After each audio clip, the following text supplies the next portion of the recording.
जामखेड कला केंद्राची तोडफोड व जबर मारहाण करणारी टोळी गावठी कट्ट्यासह अहिल्यानगर पोलिसांच्या जाळ्यात। जामखेड पोलीस स्टेशन येथे भारतीय न्याय संहिता कलम 333, 324, 4, 5, 189, 2, 191, 2, 3, 190 सह आर्म ॲक्ट 425 सह फौजदारी कायदा सुधारणा अधिनियम 1932 च्या कलम 7 प्रमाणे गुन्हा दाखल होता।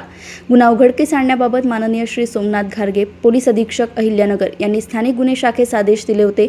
गोपनीय माहिती व व्यावसायिक कौशल्याच्या आधारे माहिती काढून सदरचा गुन्हा अक्षय किशोर बोरुडे याने केलेला आहे, त्याच्या साथीदारांच्या मदतीने केलाय अशी माहिती मिळाल्याने आरोपी नामे अक्षय किशोर बोरुडे याचा शोध घेऊन त्यास गुन्ह्याच्या तपासकामी ताब्यात घेण्यात आले। त्यास गुन्ह्याबाबत विचारपूस करता त्याने नमूद गुन्हा हा त्याचे साथीदार नामे शहनवाज अनवर, जयसिंग दादा पाटील लोंढे, अविनाश भास्कर शिंदे, गणेश सचिन शिंदे, ऋषिकेश योसेफ गरुड, अनिकेत उर्फ बाळा नितीन कदम, दीपक योसेफ गरुड, शिवम भारत आठरे, किशोर शिवाजी जाधव, अक्षय राजेंद्र जायभाय, रोहित दिलीप खंदारे, आशिष हरिभाऊ साळवे, संतोष लोंढे, अमोल महाडिक, अभिमते याचा मित्र ज्याचं नाव माहीत नाही आणि तो फरार आहे।